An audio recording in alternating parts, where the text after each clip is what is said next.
ஓம் சாய்ராம். அத்தியாயம் 13. பிணி நீக்கும் மருத்துவர். மாயையின் சக்தி அளப்பெரியது. பாபாவின் மொழிகள் எப்போதும் சுருக்கமானவை, மென்மையானவை, ஆழமானவை, பொருள் செறிந்தவை, ஆளுமை தன்மை நிறைந்தவை, பாகுபாடற்றவை. அவரது வாக்குகள் அவருக்கு திருப்தியை தந்தன. அவர் எதை பற்றியும் கவலைப்பட்டதில்லை. பாபாவின் கூற்று: நான் ஒரு பக்கிரி, எனக்கென்ன வீடோ மனைவியோ கிடையாது. நான் கவலைகளை விட்டொழித்தவன். நான் ஒரே இடத்தில் வசித்தாலும் கூட என்னை சூழும் மாயையை என்னால் தடுக்க முடியவில்லை. பரமாத்மாவின் ஹரி. இந்த மாயையானது பிரம்மா போன்ற படைப்பு தொழில் புரியும் மூர்த்திகளையே துரத்தும் போது என்னை போன்ற ஏழை பக்கிரியை மட்டும் விட்டு வைக்குமா? பரமாத்மாவை சரணடைந்தால் மட்டுமே இந்த மாயையிலிருந்து நாம் விடுபட முடியும். கிருஷ்ண பரமாத்மா உத்தவருக்கு உபதேசிக்கும் போது ஞானிகள் எனது உயிருள்ள ரூபங்கள் என்கிறார். பாபா தனது அடியவர்களை பற்றி கூறும்போது எவரது பாவ கர்மாக்கள் கரைக்கப்பட்டதோ அவர்களே என் வழிபாட்டினை மேற்கொள்கிறார்கள். சாயி சாயி என என் நாமத்தை எப்போதும் உச்சரிப்பவர்களை நான் 7 கடலுக்கு அப்பாலும் எடுத்துச் செல்வேன். என் மொழிகள் என்றும் மாறாதவை. வழிபாட்டின் கூறுகள் 8 ஆனாலும் 16 ஆனாலும் சரி, அது எனக்கு தேவையில்லை. எங்கு முழுமையான பக்தி இருக்கிறதோ அங்கு நான் அமர்கிறேன். பரிபூர்ணமாக யார் இந்த சாயியை சரணடைகிறார்களோ அவர்களின் தோழர் நான் என கூறும் சாயி பக்தர்களின் நம்பிக்கைக்காக என்னவெல்லாம் செய்தார் என்பதை நாம் காண்போம். பாபாவை சரணடைந்த பீமாஜி பாட்டில். புனே ஜில்லாவில் உள்ள நாராயண் காவனை சேர்ந்தவர் பீமாஜி பாட்டில் என்பவர். அவர் சொல்ல முடியாத பல வியாதிகளாலும் தீராத நெஞ்சு வலியாலும் அவதிப்பட்டு கொண்டிருந்தார். முடிவில் அந்நோய் க்ஷயரோகமாக மாறியது. எத்தனையோ சிகிச்சைகள் செய்தும் நோய் குணமடைந்த பாடில்லை. அவர் தன் நோய் குணமாகும் என்ற நம்பிக்கையை இழந்துவிட்டார். இறுதியாக கடவுளிடம் வேண்டுதல் வைத்தார். நாம் நலமாய் இருக்கும்போது கடவுளை நினைக்க மாட்டோம். கேடும் துரதிருஷ்டமும் சூழும் போதுதான் கடவுளை தேடுவோம். அதுபோலவே தான் பீமாஜியும் நோய் குணமாக கடவுளை வேண்டிக் கொண்டிருந்தார். அதற்கான வழியை காண தன் பிரச்சனையை நானா சாஹிப் சந்தோர்கரிடம் கலந்தாலோசித்தார்.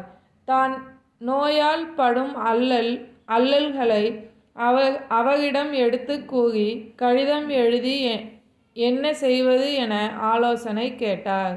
நானா சாஹிப் அதற்கு பாபாவின் பாதங்களில் சரணடைவது மட்டும்தான் அதற்கு தீர்வு என கூறினார். ஷீரடிக்கு அவர் அழைத்து வரப்பட்டு பாபாவின் முன்னர் அமர்த்தப்பட்டார். நானா சாஹிப்பும் ஷாமாவும் கூட இருந்தனர். பாபா இதற்கெல்லாம் காரணம் முற்பிறவியின் தீய கர்மாக்களே என்று கூறினார். அந்நோயை குணப்படுத்துவதில் முதலில் அவர் எந்த முடிவுக்கும் வரவில்லை. நோயாளியான பீமாஜியோ தனக்கு எந்த ஆதரவும் கிடையாது. பாபாவே கதி என சரணடைந்து விட்டேன். என் மீது கருணை காட்டுங்கள் பாபா என்று கூறி நோயின் தாக்கத்தால் அலற ஆரம்பித்து விட்டார். அவர் கூறுவதை கேட்டதும் பாபாவின் உள்ளம் உருகியது. பாபா பீமாஜியிடம், நீ பொறுத்துக்கொள், உன்னுடைய கவலைகளை தூர எறி, உன்னுடைய துன்பங்கள் முடிவுக்கு வந்துவிட்டன. ஒருவனுக்கு நசுக்கப்படும் அளவுக்கு எவ்வளவு வேதனைகள் இருந்தாலும் இந்த மசூதியில் கால் வைத்த மாத்திரத்தில் அவன் துன்பத்தினின்று விடுபட்டு மகிழ்ச்சியின் பாதைக்கு செல்கிறான். இங்கே உள்ள பக்கிரி மிகவும் அன்பானவர். கருணை கொண்டு உன் நோயை குணப்படுத்துவார். எல்லோர் மீதும் அன்பும் ஆதரவும் காட்டுவார் என்றார். பாபா கூறியது போலவே 5 நிமிடத்திற்கு ஒரு முறை இரத்த வாந்தி எடுத்து கொண்டிருந்த பீமாஜிக்கு மசூதிக்கு வந்த பின் வாந்தி நின்றது. பாபாவின் நம்பிக்கையூட்டும் கருணை மொழிகள் கூறிய அத்தருணத்திலிருந்தே நோய் குணமானத் தொடங்கியது. அவரை சுகாதார குறைவான சில அசௌகரியங்கள் நிறைந்த பீம்பாயின் வீட்டில் தங்கும்படி பாபாவால் கேட்டுக்கொள்ளப்பட்டார். பாபாவின் உத்தரவுக்கு கீழ்ப்படிந்த அவர் அவ்வீட்டில் தங்கினார். அவர் பீம்பாயின் வீட்டில் தங்கி இருக்கும்போது பீமாஜிக்கு 2 கனவுகள் வந்தன. முதல் கனவில் பீமாஜி ஒரு பள்ளி மாணவ பருவத்தில் இருப்பது போலவும் செய்யுள் ஒப்புவிப்பதற்காக உபாத்தியார் பிரம்பால் அடிப்பது போலவும் கனவு கண்டார். இரண்டாவது கனவில் யாரோ ஒருவர் அவர் மீது கல்லை விட்டெறிந்து அவர் நெஞ்சின் மீது மேலும் கீழுமாக கல்லால் உருட்டியது போலவும் அதனால் அதிக வேதனையும் வலியும் அவர் அடைவதைப் போலவும் கனவு கண்டார். கனவில் பட்ட கஷ்டத்தோடு அவர் துன்பம் முடிவடைந்தது. நோய் குணமடைந்து அவர் வீடு திரும்பினார். அதன் பின்னர் அவர் அடிக்கடி ஷீரடிக்கு வந்து பாபாவிற்கு நன்றி கூறி அவரை சாஷ்டாங்கமாக நமஸ்கரித்து சென்றார். பாபா தன் பக்தர்களிடம் எதிர்பார்ப்பது இதுதான். தன் மீது அளவற்ற நம்பிக்கையும் பக்தியும் நன்றியும் தான் பாபா தன் பக்தர்களிடம் எதிர்பார்ப்பார். மகாராஷ்டிர மக்கள் 15 நாட்களுக்கு ஒரு முறை சத்யநாராயண பூஜை செய்வார்கள். ஆனால் பீமாஜியோ தன் நோயை குணப்படுத்திய பாபாவை நினைத்து சத்யசாயி விரத பூஜையை தன் இல்லத்தில் ஆரம்பித்தார். மலேரியா காய்ச்சலுக்கு பாபாவின் சிகிச்சை. பாபாவின் மற்றொரு பக்தர் பாலா கன்பத் சிம்பி. இவர் கொடிய வியாதியான மலேரியா காய்ச்சலால் அவதிப்பட்டார். அவர் அக்காய்ச்சல் குணமாக பலவிதமான மருந்துகளையும் கஷாயங்களையும் உபயோகித்து பார்த்தார். ஆனால் அவரின் காய்ச்சல் குணமாகவில்லை. அவர் சாப்பிட்ட மருந்துகள் எதுவும் பயனளிக்கவில்லை. அவர் தன் நோய் குணமாக ஷீரடிக்கு வந்து பாபாவை சரணடைவோம் என்று எண்ணி பாபாவின் பாதங்களில் வீழ்ந்தார். பாபா அவர் நோயை நீக்க புதிய செயல்முறையை கடைபிடிக்கச் சொன்னார். கொஞ்சம் சாதத்துடன் தயிர் கலந்து அந்த சாதத்தினை லக்ஷ்மி கோயிலில் முன்னால் உள்ள கருப்பு நாய்க்கு கொடுக்கும்படி கூறினார். பாலாவுக்கு இதை எப்படி நிறைவேற்றுவது என்று யோசித்தார். எப்படியும் நிறைவேற்றுவோம் என்றெண்ணிய பாலா வீட்டிற்கு சென்று சாதத்துடன் தயிரை கலந்து அதை லக்ஷ்மி கோயிலுக்கு கொண்டு வந்தார். அங்கே ஒரு கருப்பு நாய் வாலாட்டி கொண்டிருந்ததை கண்டதும் அந்த நாயிடம் தான் கொண்டு வந்த தயிர் கலந்த சாதத்தை வைத்தார். நாயும் அதை விரும்பி உண்டது. ஆச்சரியப்படும்படி பாலா கணபதி சிம்பி மலேரியா நோயிலிருந்து முழுவதுமாக விடுபட்டார். பாபு சாஹிப் பூட்டியை குணப்படுத்திய பாபா. ஸ்ரீமான் பூட்டி வாந்தி மற்றும் வயிற்றுப்போக்கினால் மிகவும் அவதியுற்றார். செல்வவளம் மிக்க அவரின் அலமாரி மருந்து மாத்திரைகளால் நிரம்பி இருந்தன. ஆனால் அம்மருந்து மாத்திரைகளால் எப்பலனும் இல்லை. வாந்தியும் வயிற்றுப்போக்கும் நிற்கவே இல்லை. அதன் காரணமாக பாபு சாஹிப் மிகவும் தளர்ச்சி அடைந்தார். பாபாவின் தரிசனத்திற்கு கூட அவரால் நடந்து செல்ல இயலவில்லை. ஆனால் எதிர்பாராத விதமாக பாபாவே அவரை கூப்பிட்டனுப்பி அவரை தன் முன் அமரச் சொன்னார். இனிமேல் நீ இவ்விடத்தை விட்டு நகரக்கூடாது என கட்டளையிட்டார். தனது ஆட்காட்டி விரலை ஆட்டி வாந்தி எடுத்தல் நிற்க வேண்டும் என கூறினார். என்ன அதிசயம்! பாபா சொன்ன அடுத்த நொடியே வாந்தி எடுத்தல் நின்றுவிட்டது. அடுத்த சில நிமிடங்களில் வயிற்றுப்போக்கும் கூட அறவே நின்றுவிட்டது. பாபாவின் சொற்களுக்கு உள்ள சக்தியின் மகிமை என்னென்பதை தவிர வேறென்ன சொல்வது? மற்றொரு முறையும் அவர் காலராவால் தாக்கப்பட்டு நீர் வறட்டு என்னும் தாகத்தால் அல்லல் பட்டார். டாக்டர் பிள்ளை எவ்வளவோ முயற்சிகளை மேற்கொண்டும் நீர் வறட்டிற்கு குணம் காண முடியவில்லை. இறுதியில் தன் தீராத தாக வறட்சியை குணப்படுத்தும்படி பாபாவிடம் கோரினார். பாபா அவருக்கு செய்த சிகிச்சை முறை விந்தையானது. பாலில் வேக வைக்கப்பட்ட பாதாம், வால்நட், பிஸ்தா பருப்புகளை அரைத்து அதில் கலந்து பருகச் சொன்னார். பாபா சொன்ன இந்த வைத்தியத்தை செய்ய எந்த வைத்தியராலும் செய்ய தயங்குவர். ஏனெனில் இம்முறையை பயன்படுத்தினால் நிலைமை விபரீதமாகிவிடும் என செய்வதற்கு அஞ்சுவர். ஆனால் பாபா சொன்ன வைத்திய முறையை அவரது கட்டளையாக ஏற்றுக்கொண்டு அவர் அவ்வாறே உட்கொண்டார். அதிசயப்படும் விதமாக அவர் வாந்தியும் வயிற்றுப்போக்கும் முற்றிலும் குணமானது. பாபாவின் வார்த்தைகளும் பிணி தீர்ப்பன.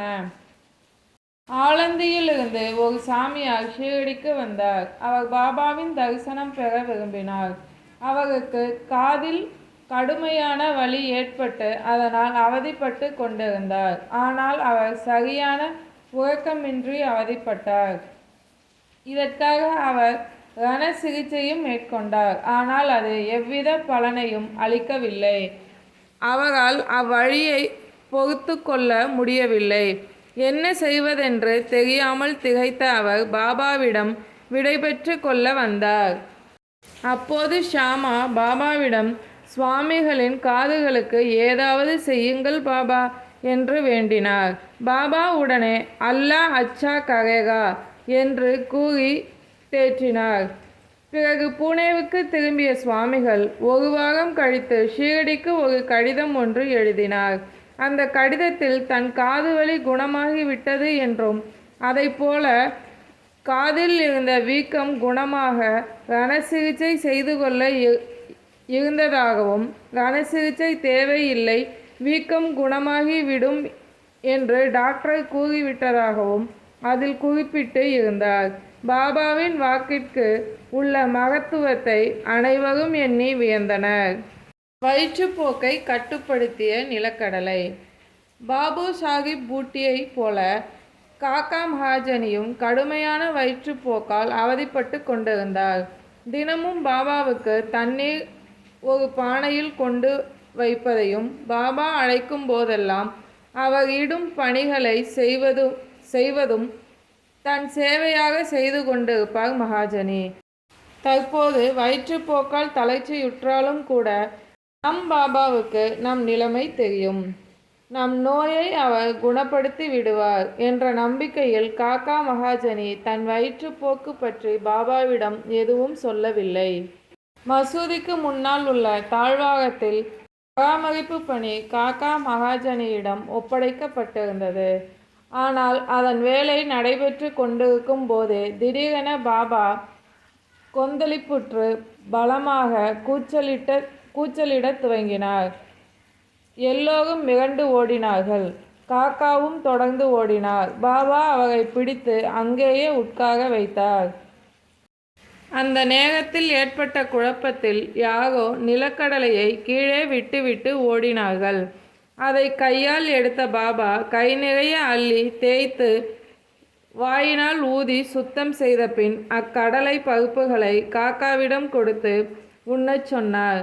கொந்தளிப்பு அடைந்து கூக்குரலிட்ட அதே பாபாதான் நிலக்கடலையை சுத்தம் செய்து காக்காவிடம் கொடுத்து உண்ணச் சொல்லவும் செய்தார். பாபாவும் அவற்றில் கொஞ்சம் எடுத்து உண்டார். பின்னர் தாகமாக இருக்கிறது என்று கூறி தண்ணீர் கேட்டார் பாபா. காக்கா உடனே ஒரு கூஜா நிறைய தண்ணீரை கொண்டு வந்து பாபாவிடம் கொடுத்தார். பாபா சிறிது தண்ணீர் அறிந்துவிட்டு காக்காவையும் தண்ணீர் குடிக்கும்படி கூறினார். பாபா காக்காவிடம், உன் வயிற்றுப்போக்கு நின்றுவிட்டது, இனி நீ உன் வேலையை தொடரலாம் என்றார். இதற்கிடையில் பாபா கூக்குரலிட்ட குழப்பத்தால் அங்கும் இங்கும் ஓடியவர்கள் எல்லாம் திரும்பி வந்தனர். தன் வயிற்றுப்போக்கு குணமான நிலையில் காக்கா மகாஜனி தன் வேலையை தொடர்ந்தார். இது அனைவருக்கும் மேலும் வியப்பை அளித்தது. இதில் ஒரு மகத்துவம் என்னவென்றால், நிலக்கடலை உண்பது பொதுவாக வயிற்றுப்போக்கை கட்டுப்படுத்தாது, மாறாக அதிகப்படுத்தும். ஆனால் பாபாவின் வார்த்தைகளும் பிணி நீக்கும் மகிமை பொருந்தியவை. அதுபோல அவர் கைப்பட்டு எடுத்து கொடுக்கும் எப்பொருளுமே பிணியை நீக்கும் வல்லமை வாய்ந்தது என்பதனை பக்தர்கள் உணர்ந்து கொண்டனர். பாபாவின் கருணையால் குணப்படுத்தப்பட்டோர். ஹர்தாவைச் சேர்ந்த தந்தோபந்த் என்ற பெருந்தகை 14 ஆண்டுகளாக கடுமையான வயிற்று வலியால் அல்லலுற்றார். எவ்வித சிகிச்சையும் அவருக்கு பலன் தரவில்லை.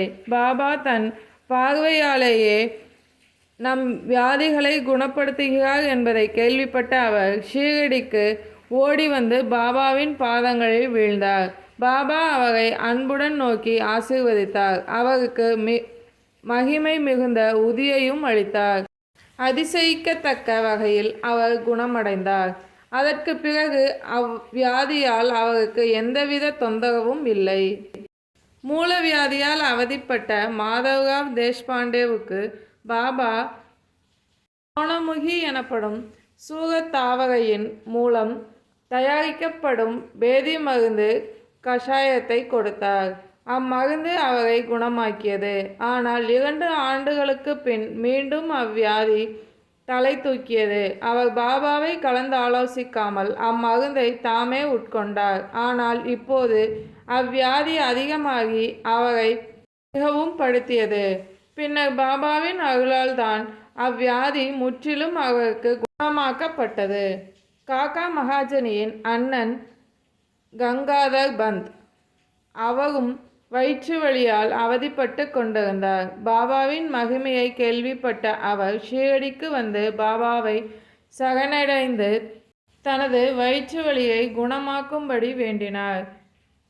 கடவுள் குணமாக்குவார் என்ற பாபாவின் அந்த அற்புத வார்த்தையை அவரை குணமாக்கியது. அதற்கு பிறகு அவருக்கு வயிற்று வலி தொந்தரவு ஏதும் இல்லை. அவரைப் போல நானா சாஹிப் சந்தோர்கரும் கடுமையான வயிற்று வலியால் அல்லலுற்றார். இரவும் பகலும் அவரை வயிற்று வலி பாடாய்ப்படுத்தியது. மருத்துவர்களின் மருத்துவம் எதுவும் அவரின் வயிற்று வலியை கட்டுப்படுத்தவில்லை. இறுதியாக பாபாவை தான் சரணடைந்தார்.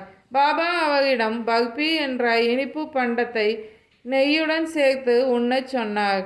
அவர் அவ்வாறு உண்ணவும் அவரின் வயிற்று வலி முற்றிலும் குணமாகியது. இவ்வாறு மருந்துகளாலும் மாத்திரைகளாலும் குணப்படுத்த முடியாத பலரின் வியாதியினை தனது கருணை மிகுந்த வார்த்தைகளின் மகத்துவத்தாலேயே குணப்படுத்தியிருப்பது பாபாவின் அற்புதங்களை மேலும் தெள்ளத் தெளிவாய் விளக்குகின்றன. ஓம் சாய்ராம். அத்தியாயம் 13 நல்லபடியாக பாராயணம் பண்ணி முடிச்சிட்டோம். சாயின் வார்த்தைகள் மீது நம்பிக்கை வைப்போம்.